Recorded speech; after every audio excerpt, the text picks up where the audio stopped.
One of the most visible aspects of a decade-long Canadian immigration spike is under political fire. Canada's temporary foreign worker program has brought hundreds of thousands into our country to fill vacant positions from coffee shops to cornfields.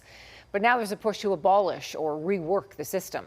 Tim Brooke has more on who would be affected and what it would mean for the economy. Prime Minister Mark Carney knows there's changes needed to Canada's temporary foreign worker program. Canadians are a generous people. We're welcoming people to our country. We have to make sure we have the capacity to fulfill that welcome. Carney has already committed to reducing the numbers, but there's growing political pressure to cut deeper.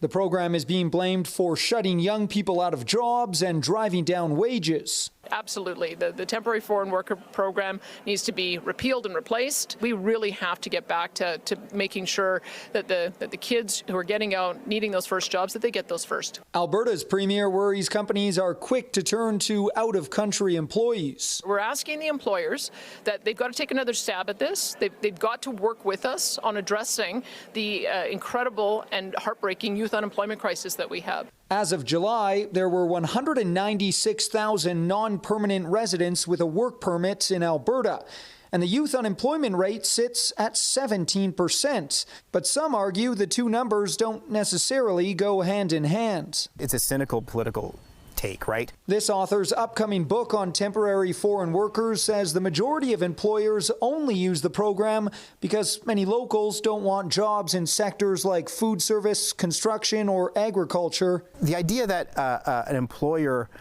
rather hire a foreign worker than a youth worker who lives in nearby, like a Canadian citizen, ignores all the steps that are required for an employer to hire a temporary foreign worker. If we shut down the temporary foreign program, you will see the shortage on the shops. No one will work in the restaurants. And what about the seniors? Who will take care of the seniors? A recent online Abacus data poll showed 44% of Canadians want to see the program scrapped, something the federal Conservatives are pushing.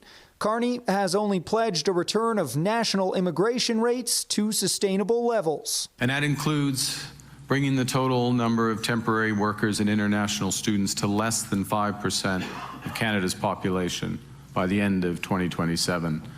Down from its peak of 7.25%. Immigration specialists believe it's not so black and white. It's not cancel or keep, but it's more of a nuanced approach, where we're looking more of a reform instead of ending. Tim Brooke, CTV News, Calgary. A federal spokeswoman says there has already been a significant drop in the number of temporary foreign workers arriving in Canada in the first 6 months of this year.